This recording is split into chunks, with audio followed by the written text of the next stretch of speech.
without wishing to be too ironic, you're comparing apples and oranges. You set him up, he'll knock him down.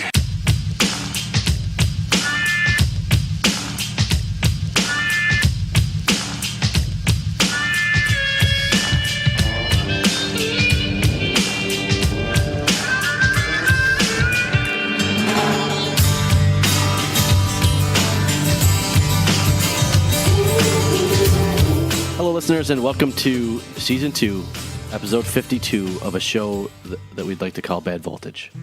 Yeah, mostly hanging together as Bad Voltage. It's been a bit of a riotous recording session today. Has been a riotous recording session. Well, what threw us off kilter was the fact that we agreed to move the recording time for the show, and then one member of the team, who shall remain unnamed, who is currently situated in Buffalo. Technically unnamed. That was the remove. Much like the remix is also often not better. You know when people say, I don't think it, yes, fine, Google, keep my data secret, but they happen to let on where I was and who I talked to and who I was with at the time. But everyone goes, no, that's not what they're talking about. This is what they mean, right? Yeah, exactly. Well, that person showed up half an hour late to the show, despite us having a conversation yesterday about moving it. But never mind. This is not necessarily all about his character, professionalism, and dignity. Wow. Let's get on with the show. I'll tell you what, if you look up the words unfairly accused in the dictionary, there is a picture of Jeremy right next to him looking exactly as he does now. Well, I was looking back to see if I missed something, and no, I didn't. You know what you did miss? The calendar entry moving to the correct time slot. Anyway. Given your affinity for calendar moves and Ack's inability to understand time zones, the calendar event is almost inconsequential. It is actually a good point. If we didn't move that calendar entry, it would have made no difference whatsoever when we recorded the show. Makes a point, I have to say. So anyways, back to the glory of episode 52. What are we talking about today? So I want to talk about open source, right? Because we never talk about that. No, never. But some thoughts on fairness and unfairness and taking other people's software and using it and selling it and so on and so forth. And I want to get your opinions because I'm not sure what I think. Yeah, and it's actually got quite a bit of meat in that segment, so I'm looking forward to getting into that. But before we get into that, we're going to do a little bit of news. We don't have a huge amount of time, but we wanted to squeeze in some news nuggets. Can I kick off, gentlemen? News nuggets must go first. News nuggets must go first. That's the rule. I don't make the rules. So did you see that Lenovo releasing a new ThinkPad as part of the X1 line, and it is a foldable PC, and it literally looks like, that, what was it, like the Galaxy Mate, or whatever it's called. CGA. The Galaxy Fold. Yeah, it's basically... Yeah. A big fold. It's a massive version of the Galaxy Fold. Now, the Lenovo people, if they were listening to this show, which they're almost certainly not, would be quite annoyed at that description. But it looks frankly ridiculous. And on the other hand, the chap from Lenovo who gave all the interviews about this, their marketing director, would be considerably more annoyed at what I called him off air when I first read this story. So it wasn't a pleasant way of describing him. It is for people who haven't seen this, and there'll be a link in the show notes. It's basically a big screen that folds in half like the Galaxy Fold does. So there's no keyboard or anything. It's just a screen. It seems more plausible than the Samsung, though. No. Why? Because a larger form factor enables you to do things that are like the dynamics of a phone. It's already impressive what they can cram into a phone. Cramming a foldable screen is just adding one more thing to an already massively over-engineered device where fractions of millimeters matter. On a laptop, you have a lot of flexibility as far as where you can put components, where you can do other things, how the screen can be organized. I mean, I'm not saying I want one or it's necessarily useful as designed in this particular case, but it seems to me from a design and actually shipping a product perspective, it seems more plausible that a foldable screen on a laptop will be a thing that happens than a phone. Boom! The fact that something is easy to build for the developer does not mean that that's a good reason to build it. I didn't say that. I said plausible to build, not will be a massive seller and is an awesome thing. I mean, it looks... I'm intrigued by the look. I don't know... cannot believe a man of your integrity Why and I'd want. intellect. I don't know why someone would buy this. It hasn't got a keyboard. You have to type on a screen, but you're taking the one thing which is good about laptops, that they have a keyboard built in, and taking it away. Well, now, we were talking about this before we recorded, when Jeremy was half an hour late to the recording session.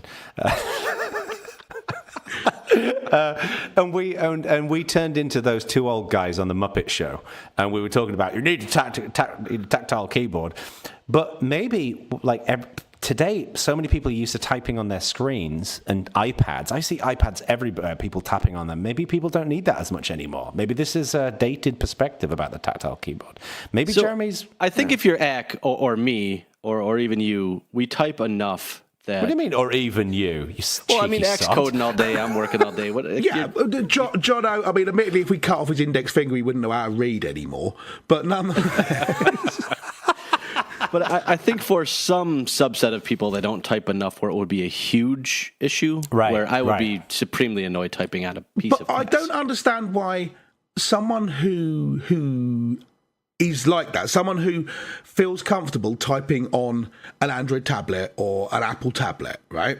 So they haven't got out and got one of the little foldable plug-in keyboards or whatever. So most of the people I know who actually do typing on, they say, oh, I only use an iPad, I don't use a laptop. You go, but yeah, you've got a portable keyboard. It just is a laptop, it's just in 2 bits, right? But people who are used to typing on this, people who are okay with the stupid ZX81 concept of typing on a flat screen, how many of them need basically a double-size iPad that folds in half, rather than just the iPad they've got already? It gives you the benefit that you've got twice as big a screen, and as far as I can tell, they haven't really cracked folding technology yet, because you get a big divot where it is, and it looks like there's a screen protector on it. Did you see this?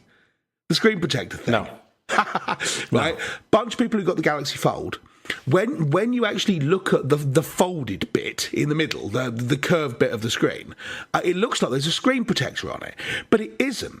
It's a critically important, integral part of the screen. So people try to peel it off, thinking, I don't want a screen protector on it. And it's like peeling the cornea off the front of your eyes, right? So you can peel this thing up about half an inch, and then the whole screen fritzes out in snow, right? It's hilarious. That's quite funny. Lots of people are like, I can't believe it. I peeled the screen protector off and the screen stopped working. And all the people at Samsung are like, dude, you peeled the front off the screen. Don't do that. But anyway, right. I'm not seeing who the market for this thing is, although the chap describing it said that the market is highly mobile, tech-savvy executives and business professionals and tech enthusiasts and early adopters, which as far as I can tell is a description of all three of us, and none of us want it, Lenovo. Don't build this stupid product. I can see it being interesting in design environments where your laptop could fold down. You could use it as a big screen for like drawing with a pencil. Can you imagine also laying it down and playing a virtual board game? That'd be kind of cool. But anyway, whatever. Let's move on. We haven't got much time. Come on, Jeremy, give us something. So there's a couple interesting things here, but let's go with I'm sure that you both saw the Uber IPO. I watched it closely, my friend. So there's a little bit of a prediction writing on this, I understand. But yes, for the actual IPO, right, they were talking about initially it being about $120 billion IPO. It was going to be the IPO to end all IPOs, the biggest IPO ever. There's all kinds of things going into it. They ended up IPOing at $45 a share, which was about $82.5 billion. It never went to $45. It immediately went down, and it's down almost 20% in the last 2 days of trading. Where it will be when the show goes live in a couple of days, obviously not knowable. But so the fact that they lost 20% in 2 days leaves a ton of employees' options underwater. So I'm sure the morale there is a little bit grim. And it's getting so bad that now people are blaming Morgan Stanley, saying they didn't do a good job predicting a bunch of different things related to the IPO. Depending on how you rate these things, and because you can go by percentage of the company or straight dollars, et cetera, one of the worst IPOs of all time by some specific measurements. So, especially being in the valley there, Jono, what do you think of this? Yeah, I'll be honest with you. I haven't really been paying much attention to it, and I don't quite understand everything that's going on right now. But it doesn't seem great. All I know is that my prediction is rapidly coming true. Nah, not so, sir. You predicted that Uber would IPO, and they would be the biggest IPO ever. I think that was a bonus. And they were the 9th biggest IPO ever, which is pretty big, don't get me wrong. Well, I haven't got a top 10 IPO company, admittedly, but the 8th biggest one... I think I said something along the line... hang on. I think I said something along the lines of, this isn't part of the prediction, but I suspect they will be the biggest one. Month 5, and we're already quibbling over prediction details. I confess, I did go back and read the show notes, but I didn't actually listen to the show. So we will do that at the end of the year, but nonetheless. So yeah, so they IPO'd, but behind Kraft. Right. On the other hand, if you got a Kraft cheese slice and gave it a copy of Google Maps and told it to drive me around town, it'd probably do approximately as well. So that'd be fine. Still not a fan of Uber, Still not a fan of Uber. All right, well, give us something to smile about then. What have you got? Did you see that? Well, smiling's probably not quite the right word. Either of you two use WhatsApp? Not anymore. I thought this was interesting. Fine, WhatsApp got hacked, but what it actually was someone worked out a way to place a call through WhatsApp and then essentially deliver a payload. And then as soon as the call arrived on the other end, it looks like it was something like a buffer overflow. And so it would basically deploy software on that remote machine. Lol. Yeah. Now, one of the things I thought was interesting about this was that they didn't mention it in the release notes. When they put out the new fix, they didn't even mention, oh my God, world's biggest security hole or anything. You know, they changed the logo to a coach and horses or something. Right. But literally just before we came on air, I saw a hot take on this, which was someone saying... All right, Andy Crane. I'm honestly not really sure what a hot take is. People talk about them a lot, but I don't know whether it's meant to be a good thing or not. Wow. They were saying... I can get off my lawn comment in 8 seconds. I know, right? It is, old man yells at cloud. It's terrible. But what they were saying was... The reason you don't talk about this stuff is that people won't install stuff for security reasons. They will install stuff for feature reasons. And this is why, for example, Apple put out new emoji in point releases, because people upgrade to get the new emoji and therefore just get all the security stuff, which I think is not a bad explanation for some things, but it seems a bit disingenuous to not even mention the fact that if you don't upgrade, you could be owned brutally with this. Yeah, certainly not how I want my security updates communicated, but... No, but then you're not using WhatsApp, right?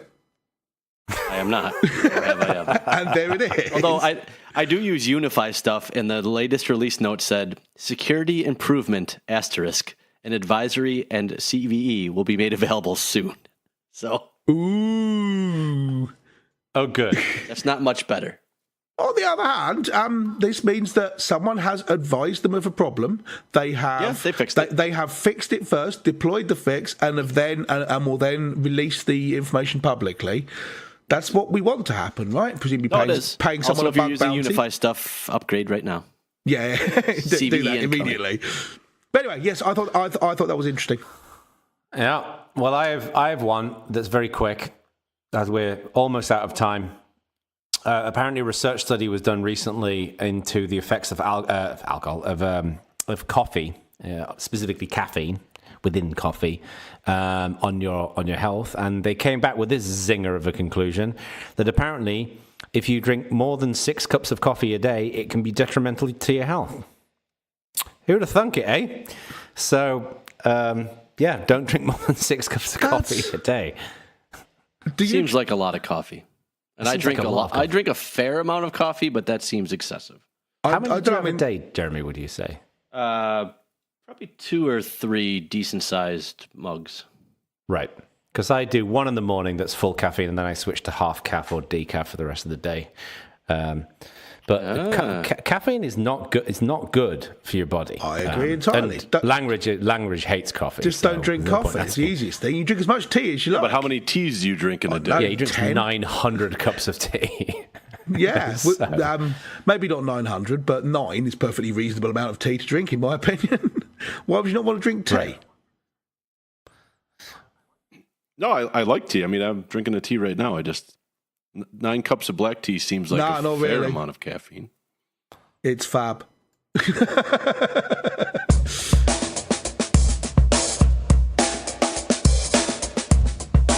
You know, Google I/O just happened, right? It did, yeah. One of the things that got demonstrated on stage, a very cool thing called prox.app, which is it's basically a very pretty port of essentially Minesweeper to the web. But it was done by some of the people on the Google Web team as part of the Chrome DevRel team, as part of a way of demonstrating, look, it's possible to build really cool games on the web that load really fast, don't use a lot of storage space, whatever. Okay. Is implementing Minesweeper for the web today considered a technological interesting use case? No, the point is, it's pretty and didn't take them that long. Okay. But fair enough. What's interesting about it is, obviously, they went, okay, here it is, open source on GitHub, MIT license, no problem. Yep. And then, within about 48 hours, I think, some random person had taken that, bundled it up into an app, and put it on the iOS and Android stores for $2. Yeah. And there was kind of a response from Surma, one of the team, going, oh, that's a bit crap. And a lot of the people responding to him were kind of, yeah, should they be allowed to do that? That's not very fair. And what I thought was interesting about that was there is this hugely prevailing sentiment that it genuinely isn't very fair. Now, this discussion has been going on, to be clear, an open source license permits people to do this. And it always has done. And historically, when this discussion came up in, 2003 or whatever, where someone would say, I released a piece of open source software and then someone made CDs of it and sold them on eBay, that's not fair. Someone would go, no, actually, it's allowed. And they go, oh, okay, never mind then. But what's happening now increasingly as open source gets more and more popular and becomes more and more the default standard rather than an explicit choice by people, we're increasingly seeing, I think, people saying this is not fair, and the prevailing sentiment is, yeah, it isn't very fair. And if that happens to individual people, then they feel a bit resentful, and if it happens to a big company like MongoDB, then they try and come up with some mad license to prevent it from happening. But it all seems like a similar problem. But hang on a second. One quick question on that. You used the word fair a few times. How is it not fair? What I'm trying to get across is people do not think that it is fair. What I want to talk about here, because I don't know the answer, is historically someone has said that's not very fair. I did all the work to build this thing, you put in almost no effort and you get all the money for it. And the response has been, that's what open source allows. If you don't like it, shouldn't have picked open source in the first place. Which is the truth, but lacks something in bedside manner, right? But that's a nice way of describing it. Like something in bedside manner. I like but that. Historically, again, there weren't that many people writing open source software, and even if there were, taking it and selling it wasn't that big a business because there weren't that many people who wanted to buy it either. Now, as I say, because a lot of people choosing open source are doing so because it's kind of the default for their industry. Or because open source has won, depending on how flag flying you want to be about it, and because they haven't grown out of an open source mindset. If someone says, hey, I feel like I've been screwed by this, we, the open source community, don't seem to be very good at explaining to them this is why it is. But what I don't know is the fix for this that we get better at explaining why it's important that the stuff that they've built can be sold by someone else? Or does open source itself need to evolve into a way where maybe that isn't allowed, which is what MongoDB are trying to do? Or should we be saying to people, if that bothers you, get trademarks on things? Or what? I don't know the answer, but I feel like the traditional response of just going, well, suck it up. That's what open source allows, Buttercup. Seems a bit chilly, if nothing else. So I think the case of Mongo and Redis and those versus someone selling open source software like VLC or LibreOffice on eBay are two different issues. But for the latter one, which is the one you initially brought up, I actually don't think it's more prevalent now. I think it's less prevalent now than it was back in the day, just because I think it was easier to do back in the day because less people really knew what OpenOffice, which is the first one I remember it being really rampant, was. So it was easier to just make a copy, act like it was commercial software, and sell it on eBay, where now I think most people have at least heard of LibreOffice in some way, shape, or form. But for those cases, I think as long as you are abiding by the terms of the license, and if it's permissively licensed, that's not very onerous. You kept saying fair. I think it probably isn't fair, but it's definitely legal, right? And that's where the bar for this is. I am in no way disputing the legality of it. Yes, it's perfectly legal to do this. What I don't like is people get upset by it, and they're the people we want to keep sweet, right? Given two communities, one who writes software and one who takes other people's software and just sells it on CDs on eBay or sells it on the App Store with almost no effort. If you want to keep one of those communities sweet, it's the one who's doing all the writing, right? I would agree with that. I think that the larger projects like LibreOffice or VLC have the tools to stop it because they probably already have a trademark and can defend it and should defend it.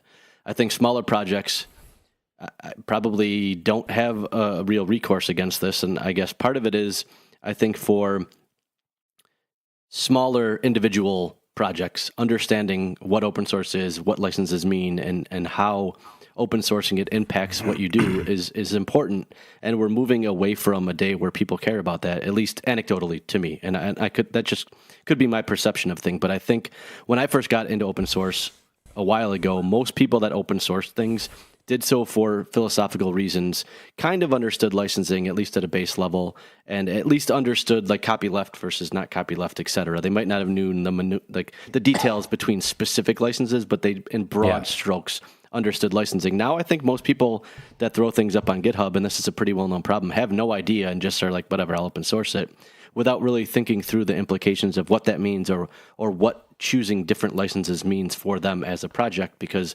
different licenses have different advantages and different disadvantages, and you need to understand those, I think, which I don't know is as well understood today as it's been in the past. But isn't that what we wanted open source to win, right? And surely winning means everybody's using it. And that by definition comes with the fact that it's not only the cognoscenti who are now using it. As something becomes more mass market, it's going to be done by people with less understanding. That's what victory is. Yeah, I mean, I don't think the rules of victory were well defined in the beginning, not to cut you off there, Jono, but I think that's part of the issue here is I think winning means much different things to much different groups of people in the context of open source. I was going to say something similar. Like, I think that the tricky thing here is we're talking about a variety of different audiences, right? So, like using your example, Ak, of the people who made the Minesweeper proof of concept, if those people didn't know the implications of putting that code online and that it was almost certainly going to be ripped off and sold, then they are woefully naive. Like, they must have known that. Now, I think they're a different audience to Jeremy's example of a lot of people who put code into GitHub and they genuinely really don't know. For example, I suspect there's a lot of students at universities who are producing code as part of their courses, and they're sticking it into GitHub without a license, and they don't really realize. And a lot of people will take those university projects and build businesses around them later on. And then, of course, another audience is people such as Mongo, where they're just trying to run a business and they just want to be compensated for the investment in it. And the tricky thing in my mind is, that, of course, I think where you use the word, I don't want us to get too hung up on the word fair, because I know we all understand that we're not talking about, there's different versions of fair, right? We're not talking about like, yes, it's legally permissible, of course. But there is just the rights and the wrongs of how things are done. And I think what we're really talking about is the difference between availability and sustainability. And that's where Mongo have been moving in that direction, is that I think they were struggling to be able to maintain their business under the terms of the license that they've got. So, I don't know. I think this will always be a problem. You're always going to have this. Because if open source is imperfect, right? It's just Wow. You know, Okay, not the answer I was expecting. Out of curiosity, what was the answer you were yeah. expecting? What was the expense? I was thinking to myself, yeah, we as a community, we're kind of chilly by just saying to people, well, that's the way it is. And if you don't know, then that's your fault for not knowing. And you two have both basically come back and gone, that's the way it is. If you don't know, it's your fault for not knowing. And what I was hoping we might be able to do is suggest that maybe we ought to be better at explaining this, or have a better way of phrasing it. That people's, I imagine you'd probably both agree that people's intuitive knee-jerk reaction to someone doing this is, that's not fair. Whether they're right to think that or not, that's people's knee-jerk reaction. I think it depends on the person. Really? I think there are a lot of people who will look at that and say, sure. I don't think everybody looks at that and sees that as necessarily unfair. I think people who are much more aligned with the philosophical side of open source and free software may determine that to be unfair. But I think a lot of people will say, this is the reality of the market that we're operating in. I absolutely disagree with you. I think it's exactly the other way around. Someone who's very aligned with open source would go, no, that's a perfectly reasonable use, because they've come to terms with, embraced the relatively complicated philosophical position that giving stuff away actually does better in the long run. I think if you were to stand on a street corner and give out apples, and someone went, I'll take those apples off you, and then stood next to you and sold the apples for £1 a piece and got loads of business, that people would say, that's not fair. That bloke is taking advantage of your generosity and making money for himself out of it. I think they go, well, that's just the market. And that, I think, is people's instinctive reaction to this too. Without wishing to be too ironic, you're comparing apples and oranges. You set him up, he'll knock him down. I mean, I wish I'd said ice cream. I was going to say ice cream, but I didn't. If I gave you some apples, like if I gave you something as a gift and then you went and sold it to somebody else, I would, understandably, my nose would feel a bit pushed out of position, right? But this is, to me, this is, a license is, yes, it's a legal contract, right, of sorts, but it also affords you a set of freedoms, and one of those freedoms may not run with somebody else's definition of the freedom that they want to have, right? Now, all I'm saying is, I don't think the solution to this problem is education, right? Because I think there's a significant number of people whose software is, to use a bad term, ripped off and sold to other people. But basically, when this happens, I think they fully understand the nature of what might happen with those licenses. The question is, how do you make this software sustainable? How do you set it up in a way where you can build free software and you can generate revenue and you can still give it away for free? And sadly, that's way harder than I think any of us would have anticipated. And most open source companies haven't figured that out, certainly. And it certainly is very difficult for small hobbyists or, So let me ask you both a question, just out of curiosity, where you stand. To use the very specific example that Eck gave to start this segment off, if someone on eBay sells, let's use VLC as an example. If someone sells VLC that is not in any way related to VLC, the project, on eBay for a reasonable fee on CD for those, let's say, that can't download or whatever the excuse may be, let's pick a price that we all agree is pretty low and say $4. If someone does that, do you have an issue with it? So are you saying that it's not VLC, but it's called VLC? So it is VLC, but it's not VLC, the project selling it. It's no one involved with VLC. Okay. So it's just some random person who's not part of the project selling it for $4. Right. Is that an issue to you or no? No. Specifically that, no. Question, if they were selling it for $24, would you feel the same way? Because I think $4, they're providing a service to someone who is unable to download it or wants to be able to buy a CD or something like that.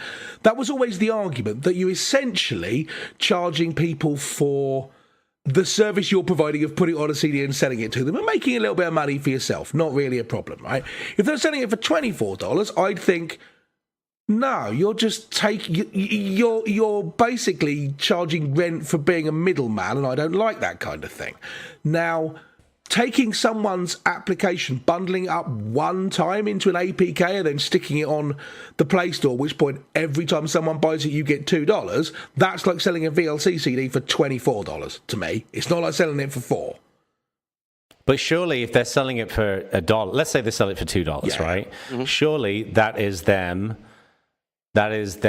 they've invested their time and effort in putting that thing together and making it available.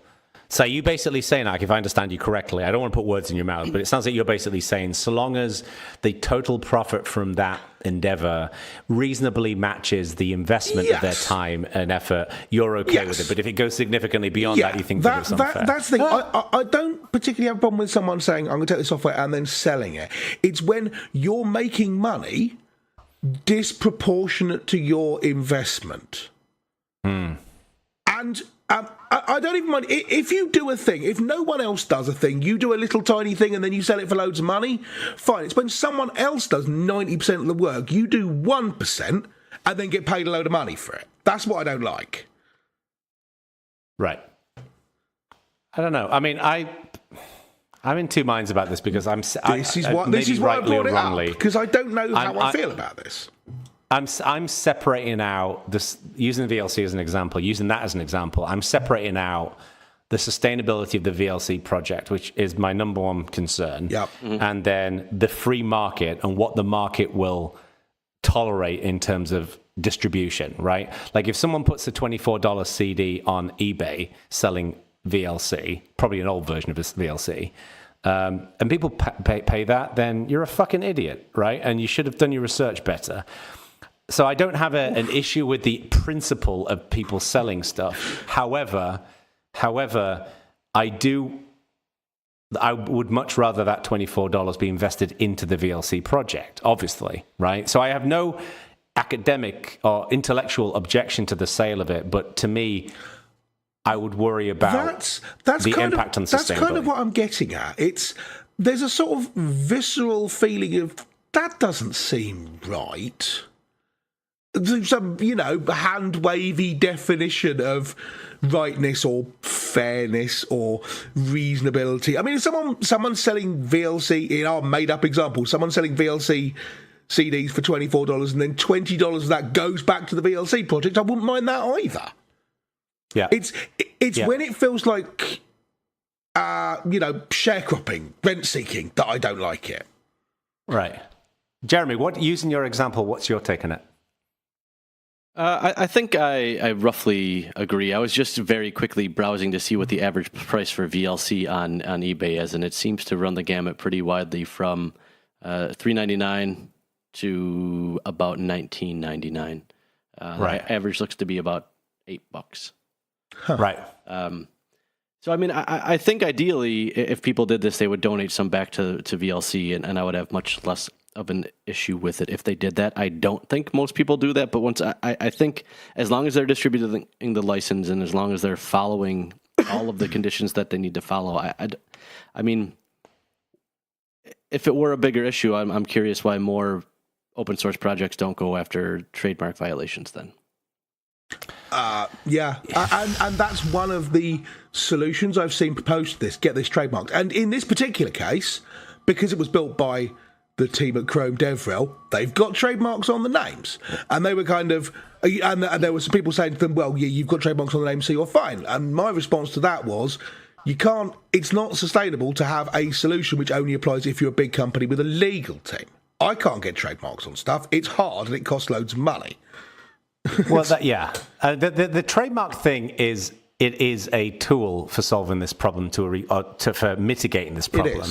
However, most small open source projects do not have a legal entity in which the trademark can be assigned, and they don't have the dollars to be able to defend this kind of stuff. No. And frankly, there is a huge risk of generating the Barbra Streisand effect. Yes. Where if you start going after people who are quite legally, to me, what would I would worry if I was one of these projects that you would have something like what happened with Lars Ulrich and Napster in the early 2000s. Yeah. Like, I remember at the time when he went out. So for younger listeners or people who are unfamiliar with this, he didn't live through this the first time around. So Lars Ulrich is a fucking terrible drummer who plays for a band called Metallica, and who has a 6 head as opposed to a 4 head. I know I'm one to talk when it comes to 4 heads, but someone once asked if Lars Ulrich was the best drummer in the world, and got the response he's not even the best drummer in Metallica. Exactly. Which is not really. I was really joking about Ringo Starr and the Beatles, but I like the joke. So. I like the joke. So he discovered that there was a bunch of Metallica music on the file sharing service Napster, which was one of the first file sharing services, or earlier file sharing services back then. And he sued them, and he went after them. And I remember reading about this at the time and thinking, seems reasonable. Wow. Wow, there's a service called Napster where I can download free music. Fantastic. Right. And I remember actually reading about this while listening to free Metallica. And the number of people who discovered the existence of Napster from the fact that was front page news, wildly outweigh. Yeah, the Barbra Streisand effect, exactly as you say. The Streisand effect, which is where when someone tries to stop something, it actually ends up becoming bigger than it should have been. And Metallica fans and many people wildly railed against Ulrich and Metallica for doing this.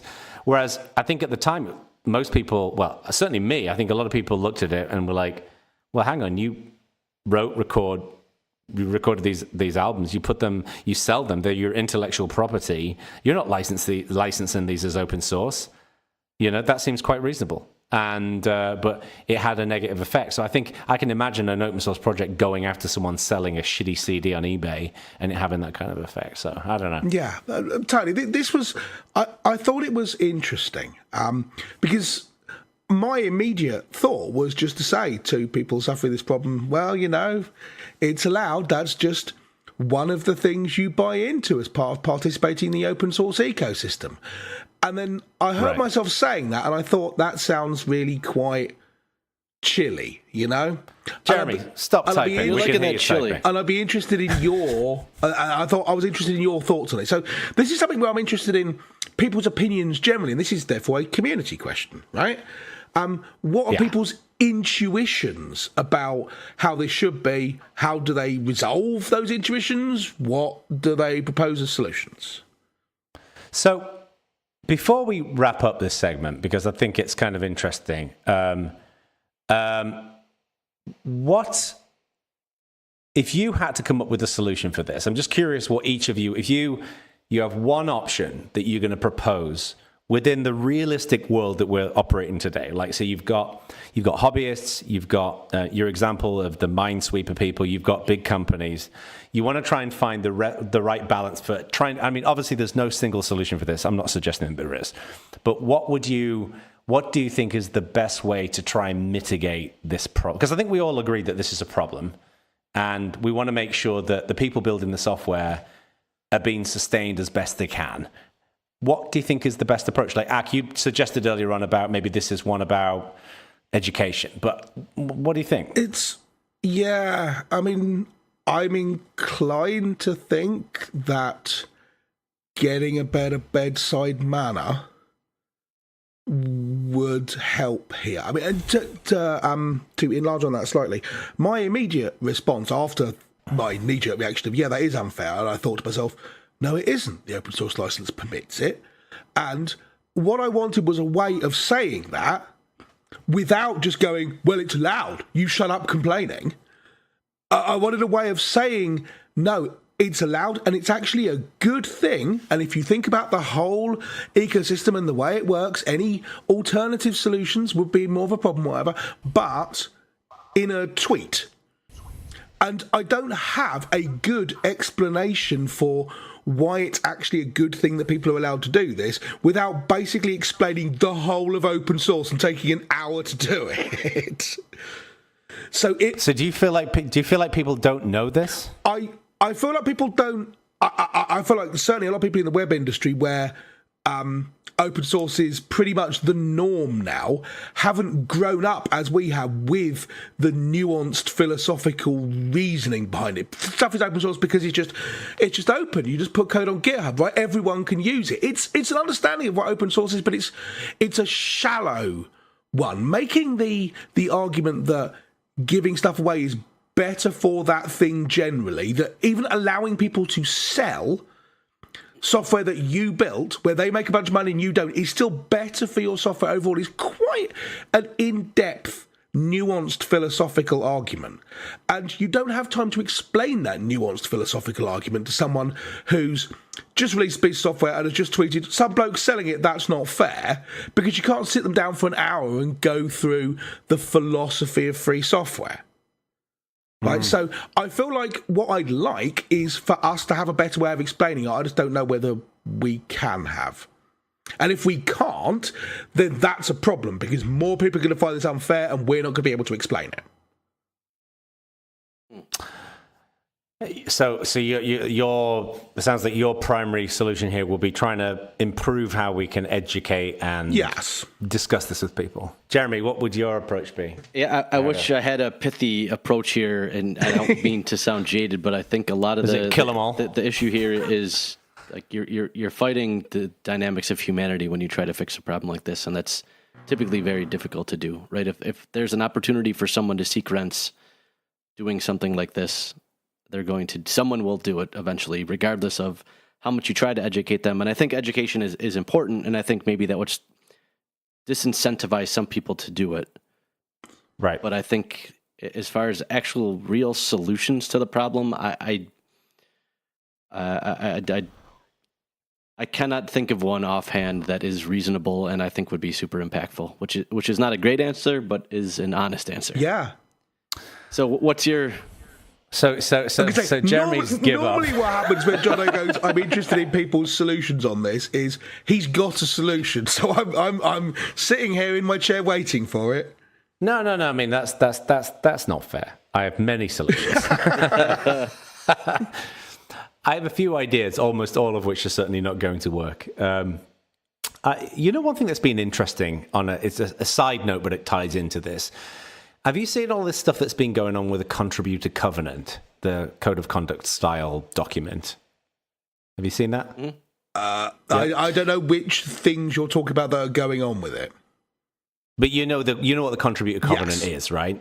Yeah. So for those of you who are unfamiliar with this, it's kind of a prescribed set of. It's essentially a code of conduct, and a lot of projects are taking this on. A lot of people very familiar with the contributor covenant are going to yell at me now for saying it's not a code of conduct, and I'm going to get it wrong. But that's broadly what it is. And what's been interesting is that it's really gotten a lot of steam in the last year or so, and it's become almost like a staple for how people are doing open source projects. Now, there are many views on that document, and I don't want to get into that. But it's almost like we need to have something similar, a principle that gets applied to how people procure software individually. So, like how you go to the Google App Store or the Apple App Store, and that's where you get most of your software for your phone. It almost seems like there needs to be a marketplace where you can go and get VLC, where you can go and get this Minesweeper style thing. And by definition, it will support the project. So yes, you can go to eBay, and you'll never stop people being able to do that. But your education is really focused on not just on how people license their software and how they make it available, but you also almost like brand it around. Here's how you ethically get it, right? In the same way that people have, in recent years, have become increasingly focused on ethical procurement of coffee that's grown properly and not using slave farmers, and diamonds, not using blood diamonds and things like that. It almost seems like some form of channel like that. Now, that could either be branding, such as around like a partner style method, or it could be a single service, but that would be more difficult because if you want to use Android apps, for example, it'd be difficult to get that on your phone. But I think that is the solution to this. So you want an app store for Earth that's cross-platform across phones and desktops? Well, that's the thing. I'm not so convinced that it will be a cross-platform. I think maybe the best solution here will be almost as like, you mean a kite mark or something where kind of like a kite mark, because there's no organisation you could trust to actually manage and run the distribution channel, and even if there was one you could trust, you wouldn't get every platform. Isn't that what the Ubuntu App Store is, or the Google Play Store? I think Jono, correct me if I'm wrong here, but your thought is some organisation says, we will give this the Bacon seal of approval that this software is a good piece of software, and the money goes back to the people who helped build it, and then you stamp that wherever that software shows up. So if it's on Android or iOS or whatever, so it's like a the which consumer mark of approval or something. Yeah, exactly. In a similar way and there's these all over the place. I mean, like the Nintendo seal of approval is an example of this. That is a mammoth project. I mean, that might work if you had an army of people putting it together. Like in the same way that I won't donate any money at all to charity. Stop there. Unless I go to charity. I'm just cutting that bit out and publishing it. Unless I go to Charity Navigator and it performs well on Charity Navigator, it's not getting any money, right? That's to me, that's the way in which I assess, is this a responsible organization that's going to use the donation properly? And it's almost seems like we need something like that. Now, it's tricky, and there's many layers to that onion, because you need to be able to make sure that, somebody doesn't just stick that stamp on their website and then they just pocket the money. And you need to make sure that the project has a way of receiving the funds, which in itself, we haven't got into this, is a massive problem in open source, because a lot of projects can't do that. This is what the Linux Foundation Community Bridge is there to help with, where people can actually put money, or something like Linux Fund, I'm guessing, can be used for this. So that I can't think of any solution other than that would actually reasonably solve it. But it is a massive undertaking. Quite an undertaking. You have initiative. I look forward to the status update in 2 weeks. Yeah, I look forward. It will be done. Well, done. When you're CEO of this, if you want a CTO, you know who to call. A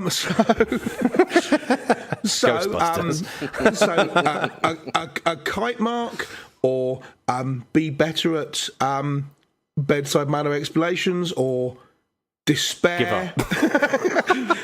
Which of these solutions do you think is right, listener? Let us know. Go to community.badvoltage.org and give us your thoughts. Get in there, let us know. And also, if you want to volunteer to do any of this stuff, go ahead, because we're not helping.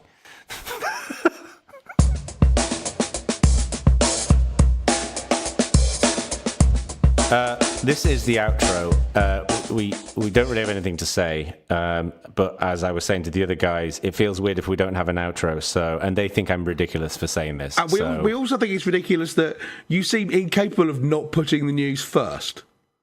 It's perfectly reasonable to go first. I don't know why. In the same way that whenever I take milk out of the fridge, I sniff it first. I don't make the rules. That's just the way it works. Okay. Far more information than I needed about so many different things today. All right. This was Bad Voltage. Bye, everyone.